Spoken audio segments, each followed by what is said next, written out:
अस्सलाम वालेकुम। जहांजेब अब्बासी एक नए यूट्यूब प्रोग्राम के साथ हाजिर है। दो मौज़ूआत जिसके ऊपर बात करेंगे। एक तो जनाब मामला ये है कि नैब ने एक शुगर मिल केस के अंदर जिसमें शरीफ फैमिली का नाम आ रहा था, उस पर एक इंक्वायरी बंद की। लेकिन लाहौर हाई कोर्ट ने अपने इस फैसले के ज़रिए ये करार दिया कि कोई भी इन्वेस्टिगेशन जब वो और फिर इंक्वायरी अगर बंद करनी है तो उसके लिए पहले नैब की एहतसाब अदालत से उसकी अप्रूवल या उसकी परमिशन लेना ज़रूरी है, या वहाँ से फ़ैसला लिया जाना चाहिए।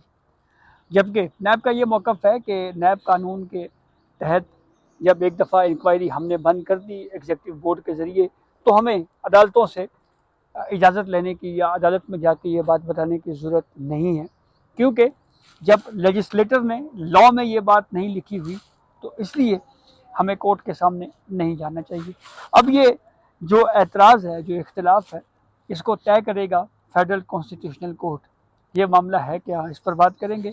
और दूसरा हमारा मौजू है जनाब एम टेक के हवाले से। इस्लामाबाद में मोटरसाइकिल सवारों ने बड़ी खुआरी काटी है और कई कई घंटों लाइनों में लगे रहे। एम टेक के बारे में भी अब खबर तो ये भी सामने आई है कि जी अब वो चिप शिप लगेगी और जो बस पैसे जैसे जिन मोटर बाइक सवारों ने बेचारों ने दे दिए हैं तो सब कुछ ख़त्म हो गया। लेकिन इसी मुनासबत से इस्लामाबाद हाई कोर्ट में भी एक प्रोसीडिंग थी, एक केस पर कार्रवाई हुई। उस केस में क्या हुआ उस पर भी तफसील से बात करेंगे। दोनों मौज़ूआत पर तफसील से बात करने के लिए फ़ियाज़ महमूद साहब एक मरतबा फिर हमारे साथ मौजूद हैं। तफसीलात में जाने से पहले एक आपसे गुजारिश ज़रूर होगी कि चैनल सब्सक्राइब कर लें ताकि नई आने वाली वीडियो या अपडेट आपको बर वक्त मिल सके। बहुत शुक्रिया फ़याज़ आपके वक्त का। सबसे पहले एम टेक से शुरू करते हैं। जी, बिल्कुल ठीक है। रमज़ान के महीने में रोज़े रख के रोज़ेदारों ने, मोटरसाइकिल सवारों ने बड़ी खुआरियाँ काटी। ऐसे ही है। तो अब क्या हुआ, आज भी कोई सुना इस्लामाबाद हाई कोर्ट में कोई केस था एम टेक के हवाले से? देखें, एमटेक से मुतल्लिक एक इस्लामाबाद हाई कोर्ट में केस ज़ेर समाअत है और chief justice Islamabad high court justice Sardar Sarfraz Dogar साहब इस केस को समाअत सुन रहे हैं। और गुज़श्ता समाअत को उन्होंने नोटिस कर दिया था। वैसे उन्होंने कहा था कि पॉलिसी मैटर है और कोर्ट पॉलिसी मैटर में जाती नहीं है। लेकिन आज जब अदालत ने स्टेट काउंसिल से इस्तफसार किया कि इस पॉलिसी का बेसिक पर्पज़ क्या था, तो उन्होंने हवाला दिया कि जो वाक़या हुआ था इस्लामाबाद कचहरी में, उस वाक़ये के ऊपर जो हमलावर था वो बाइकिया करके आया था, या मतलब ऑनलाइन राइड लेके आया जी। था। तो उसका इसका एक बेसिक पर्पज़ ये है कि सिक्योरिटी को फूल प्रूफ बनाना है और लोगों को चेक एंड बैलेंस रखना है कि कौन आ रहा है और कौन जा रहा है। तो उस पे जो है ज़ाहिर है ये एक पॉलिसी मैटर है, जिस पे अदालत ने कहा कि ठीक है, लेकिन स्टूडेंट्स की हद तक तो आप उनको रिलीफ़ दे सकते हैं कि आप कम से कम उनको हरासा ना करें। अक्सर हम खुद भी देखते हैं कि स्टूडेंट्स बाइक चला रहे होते हैं तो पुलिस वाले रोकते हैं, तो लेकिन आम तौर पे स्टूडेंट्स के साथ वो वाला रवैया नहीं होता जो आम सिटीज़न के साथ होता है। वैसे ही पहले ही उनको थोड़ा सा रिलैक्स कर दिया जाता है। लेकिन आज एक अच्छी खबर इसमें ये आई है कि स्टूडेंट्स को कोर्ट से रिलीफ़ मिल गया है और कहा है कि आप इनको हरासा ना करें, क्योंकि हम जब स्टूडेंट थे तो हम भी इस तरह के रिलीफ़ के मुतकाज़ी हुआ करते, तो हमें रिलीफ़ मिला भी करता था और स्टूडेंट्स को दिया भी जाता था, जिस पे जो है स्टेट काउंसिल ने अदालत को यकीन दहानी करवा दी है कि वो इससे मुतल्लिक बाकायदा तौर पे जाके चीफ कमिश्नर को अदालती हुक्म से अहकाम से मुतल्लिक आगाह भी कर देंगे। और उसके बाद अदालत ने हुक्म ये जारी किया है कि आप अपना जो जवाब है वो भी जमा करवाएँ। देखें भाई साहब, एक दो चीज़ें हैं कि हमारी जो पॉलिसीज़ बनती हैं वो शायद पहले पॉलिसी बना ली दी जाती हैं और उसका जो कॉन्सिक्वेंसेज़ होते हैं वो बाद में देखे जाते हैं। अब मैं हमारे सामने हम यहाँ पे कई बाइक्स देख सकते हैं, बहुत से लोगों ने बेचारों ने लगवाई, लेकिन वो पहली ही बारिश में उतर गई। जी। आप कोई ऐसा मैकेनिज़्म बनाएँ, जैसे आपने चिप का कहा है, वो अगर कर लिया जाता तो शायद उससे बेहतर हो। लेकिन उसके लिए भी कोई ना कोई आपको, या तो आपको नंबर प्लेट में आपको चिप लगा दें, जो ऑफ़िशियल नंबर प्लेट हो, जिस पे जो फ़िक्स हो जाए। अब पहले भी हमने ये बात की थी कि खुदा न ख़ास्ता एक शख़्स ने लगवाया हुआ है, वो उतारता है, कोई और शख़्स अपनी बाइक पे लगाता है, लगा के जो कोई वारदात हो जाती है, तो भले ही ये बेचारा क्लियर हो जाएगा, लेकिन एक दफ़ा उसको सिस्टम से तो गुज़रना पड़ेगा। और खुदा न ख़ास्ता हमारे सिस्टम में तो ऐसा है, कोई एक दफ़ा किसी ढाई चढ़ जाए तो उस बेचारे को तो वो कहते हैं छठी का दूध याद करवा दिया जाता है। तो मेरे ख़्याल में गुड थिंग ये होगी कि अगर आप जो नंबर प्लेट है, जैसे कंप्यूटराइज़ नंबर प्लेट आपने पहले इश्यू की थी, उसी में कोई एक ऐसी चिप भी लगा दें कि एक पर्सन स्पेसिफिक हो जाए, और ताकि वो बाइक आपकी एक मुकम्मल तौर पर रजिस्टर्ड हो, सिक्योरिटी फीचर आ जाए और वो जहाँ पे यूज़ हो रही हो वो मालूम हो कि भाई ये फ़लाँ शख़्स इसको चला रहा है और उसके लिए हो रहा है। तो ये मेरे ख़्याल में एक इसका सॉल्यूशन निकल सकता है, क्योंकि गाड़ी के अंदर तो वो कामयाब है, वो इनसाइड लगा हुआ है। आउटसाइड जैसे लगता है बारिश आती है वो पिघल के उतर जाता है बारिश से। तो मेरे ख़्याल में वो पैसे ही कामयाब नहीं होना था, जो आपने बात भी बताई है कि शायद वो चेंज हो रही है पॉलिसी, तो मुझे भी किसी ने बताया कि शायद आने वाले दिनों में कुछ चिप्स वगैरह देने की बात चल रही है। फयाज़, इस पे पॉलिसी ज़रूर बननी चाहिए। ये बात भी दुरुस्त है कि तहफ़्फ़ुज़ जो है वो शहरियों का बिल्कुल यकीनी होना चाहिए।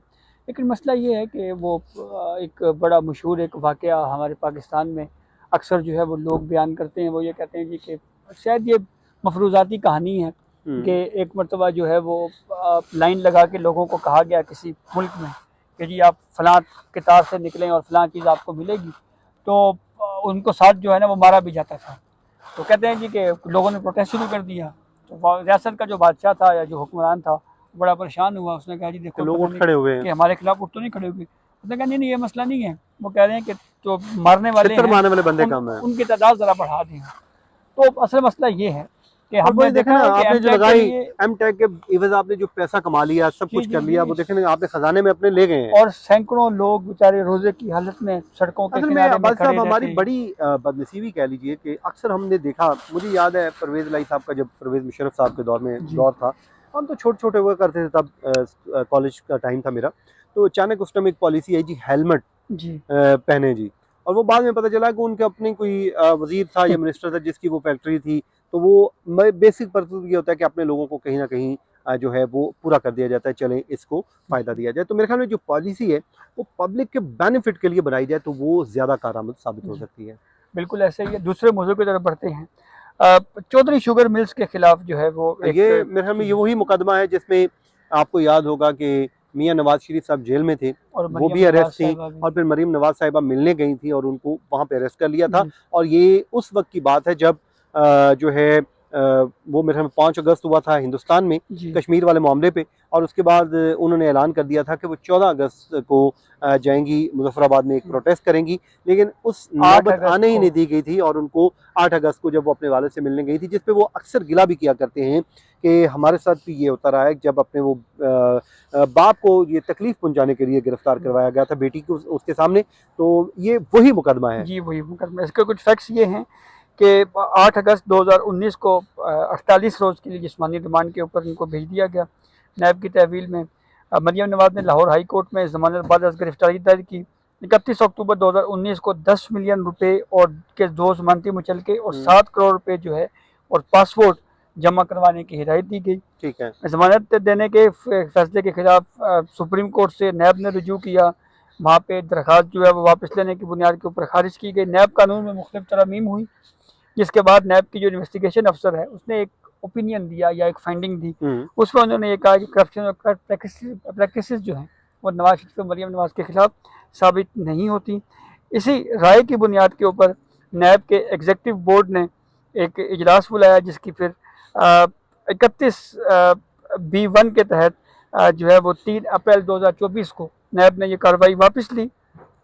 और जब कार्रवाई वापस ले ली गई तो कार्रवाई वापस लेने पर ख़त्म होने पर मरियम नवाज ने लाहौर हाई कोर्ट में दोबारा एक CMA दायर की और ये कहा जी कि 7 करोड़ रुपये जो मैंने जमा करवाए थे वो आप हमें वापस दें। लाहौर हाई कोर्ट ने कहा जी कि एहतसाब अदालत से ही जो है वो केस की अब ख़त्म हुआ है, तो अपनी अप्रूवल वहाँ से अप्रूवल लेनी लेनी है, है जहाँ से बेसिकली फड्डा असल में शुरू हुआ है। शुरू हुआ है। तो अब ये लाहौर हाई कोर्ट के इस 4 फरवरी 2026 के फैसले के खिलाफ अब फेडरल देखें, कॉन्स्टिट्यूशनल कोर्ट में अपील दायर हुई है। और बुनियादी बात यह है कि नैब का जो सेक्शन है 31B1 जो है उसके तहत जो इख्तियार है इंक्वायरी बंद करने का, इसकी अप्रूवल के नैब लिए। बुनियादी तौर पे ये कह रही है कि साढ़े इख्तियार टंग ना लो। हाँ, और ये वो अभी लेकिन सवाल तो है बहरहाल, जिसको फाइनल अब है, फेडरल कॉन्स्टिट्यूशनल कोर्ट ने जो है अब तय वो करना तय है। करना देखें, है। अब भाई साहब इसमें एक दो तीन चीज़ें तो हैं कि इस पे जो मरियम नवाज लोग या फिर उनके वकला थे, हम उस टाइम अमजद परवेज साहब थे, जी अभी एडवोकेट जनरल पंजाब में, वो एक मौकफ लिया करते थे। वो कहते थे कि देखें, मरियम नवाज तो कभी भी पब्लिक ऑफिस होल्डर नहीं रही, अब नहीं तो नहीं ज़ाहिर है वो हैं। जी और उनके खिलाफ आप जो है करप्शन के चार्जेस लगा रहे हैं, तो ये रिपोर्ट तो ज़ाहिर है यही आनी थी। लेकिन हम माजी में भी देखते आए हैं कि जो नैब है वो अक्सर हवाओं के रुख पे चल रहा होता था, और उस जी टाइम तो वही नैब थी जो बाद में एक रिपोर्ट दे रहा है कि जी इसमें तो वो करप्शन एंड जो करप्ट प्रैक्टिसेस के वो मर्तकब नहीं पाए नहीं गए। पर तो वही नैब था जब उनको पहले गिरफ्तार कर रहा था, जी और बाद में वही कर रहा है। और अब जो नैब आया है वो बेसिकली नैब अपने इख्तियारात को बचाने के लिए आया है जी कि भाई आप हमारे इख्तियारात को ना छेड़ें, तो जो लाहौर हाई कोर्ट ने वैसे जो नुक्ता दिया है वो इसमें कोई जो है ज़ाहिर है अब लीगली एक पॉइंट आ गया है, तो ये कोई बहुत बुरा भी नुक्ता नहीं है। अगर नैब एक मुकदमा बना रही है बाद में खुद ही कह रही है तो ये एक वो पॉलिटिकल इंजीनियरिंग भी हो जाती है समटाइम। जी लेकिन अगर वो कह रहे हैं कोर्ट से अप्रूवल ले ली जाए तो इसमें कोई कबाहत भी नहीं है।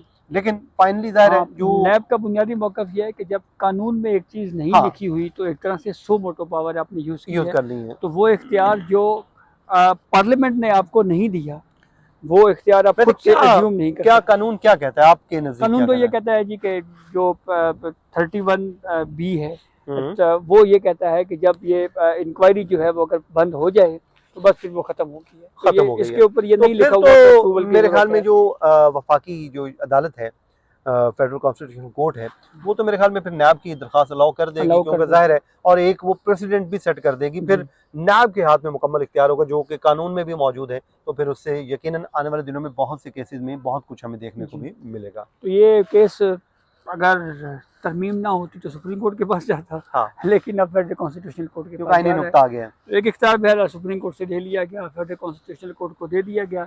नैब अपना इख्तियार बचाने के लिए अब फेडरल कॉन्स्टिट्यूशनल कोर्ट में ही आया है। अब सुप्रीम कोर्ट से बैठ के देखेगी क्या वो क्या फैसला करते हैं। तो ये अब तक की अपडेट थी जिसे हमने आपको आगाह किया। अपनी फीडबैक से हमें ज़रूर आगाह कीजिए। इजाज़त दीजिए। अल्लाह हाफ़िज़। अल्लाह हाफिज़।